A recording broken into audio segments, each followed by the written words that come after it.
السلام علیکم۔ آج میں دیندار لوگوں کے بارے میں اور جو حافظ قرآن مسجد کے امام ہوتے ہیں ان کے متعلق کچھ بات رکھنا چاہتی ہوں کہ جیسے لوگ ان کو کرٹیسائز کرنے لگ جاتے ہیں، ان کے بارے میں غلط باتیں بولی جاتی ہیں کہ یہ تو ایسا ہے تو ایسا ہے، تو اس کے معاملے میں کیا دلیل دی جائے۔ تو سب سے پہلے تو ہم یہ دیکھتے ہیں کہ جو انسان حافظ قرآن ہے، جس نے پورے قرآن کو اپنے دل میں اتارا ہوا ہے، قرآن کی 6000 سے بھی زیادہ آیتوں کو اس نے یاد کیا ہے۔ صبح 5 بجے یہ لوگ اٹھ جاتے ہیں، 3 4 سال لگ جاتے ہیں قرآن کو یاد کرنے کے لیے، اور پھر اس کا ریویژن ہوتا ہے، یہ مکمل طور پر بنا کسی زیر زبر کی غلطی کے اسے یاد کرنا اور اس سے جماعت کو پڑھانا یہ کتنا مشکل کام ہوتا ہے۔ ہمیں ایسا لگتا ہے کہ یہ تو بہت آسان کام ہے، اگر ہم ایک بھی سورہ یاد کر کے دیکھیں تو یہ بات ہمیں سمجھ میں آ جائے گی۔ میں چھوٹی سورہ کی بات نہیں کر رہی ہوں، آپ ایک بڑی سورہ اٹھا لیجئے اور اس کو یاد کرنے کی کوشش کیجئے، آپ کو دن میں تارے نظر آ جائیں گے۔ ہمیں ایسا لگتا ہے کہ جو لوگ انگوٹھا چھاپ ہوتے ہیں، ان پڑھ گنوار ہوتے ہیں نا، جنہیں کچھ بھی نہیں آتا، تو وہ پھر مسجد کا امام بن جاتا ہے، حافظ قرآن بن جاتا ہے۔ یہ لوگوں کی سوچ ہوتی ہے۔ ہمیں یہ بات سمجھ میں نہیں آتی ہے کہ قرآن کو یاد کرنا اور پوری زندگی اسے یاد رکھنا بنا کسی غلطی کے، کیا یہ دماغی قوت کا کام نہیں ہے؟ اس کے لیے کتنی زیادہ ذہنی قوت کی ضرورت ہوتی ہے کہ وہ لوگ کیا بے وقوف ہیں؟ ایسے لوگوں کو ہم کم عقل کیسے سمجھ سکتے ہیں؟ جس نے پوری زندگی اپنے قرآن پہ، اپنے دین پہ وقف کر دیے، وہ انسان بے وقوف کیسا ہو سکتا ہے؟ کتنی ذمہ داری کا کام ہوتا ہے کہ پیچھے ساری کی ساری مجلس کھڑی ہوئی ہے، کوئی بھی ہمیں نکتہ دے سکتا ہے، پوری لائف انہیں قرآن کو ریوائز کرتے رہنا ہوتا ہے، اس کو مکمل طور پر یاد رکھتے رہنا ہوتا ہے، کتنا مشکل کام ہوتا ہے۔ پھر 5 وقت کی نمازیں ہوتی ہیں، تو ان نمازوں میں انہیں وقت پر، بلکہ اذان سے پہلے انہیں پہنچنا ہوتا ہے۔ 1 سیکنڈ بھی اگر وہ لیٹ ہو گئے تو لوگ طعنے مارنے شروع ہو جاتے ہیں کہ دیکھو مسجد کے امام ہی لیٹ آئے تھے۔ لوگوں سے پہلے انہیں پہنچنا ہے، پھر ان کا یہ پلان کرنا کہ بھئی آج وہ اس نماز میں فلانے رکعت میں وہ کون سی سورہ پڑھیں گے، کیا پڑھائیں گے، جمعے کے دن خطبے میں وہ کیا بولیں گے، ان سب کی ساری تیاری ان کو کرنی ہوتی ہے۔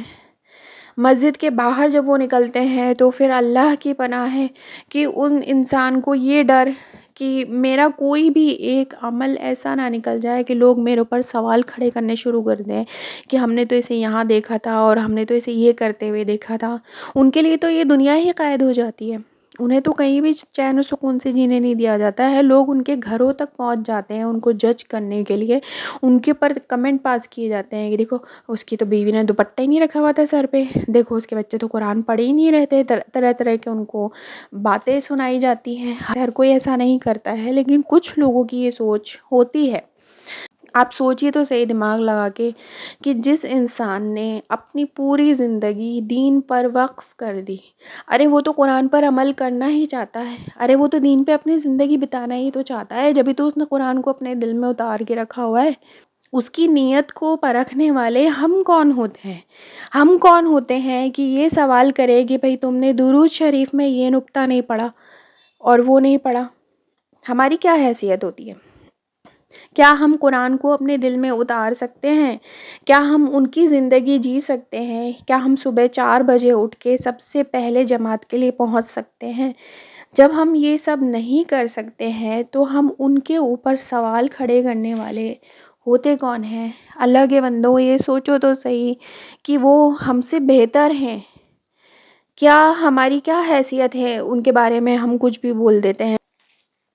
سب سے زیادہ سوال تو ان کی سیلری پہ ہوتی ہے کہ ان کی سیلری پہ لوگوں کی نظریں لگی ہوئی ہوتی ہیں کہ دیکھو اس نے پورا سال تو کچھ بھی نہیں کیا، بس رمضان میں اس نے تراویح پڑھا دی اور اس کو اتنی موٹی رقم مل گئی۔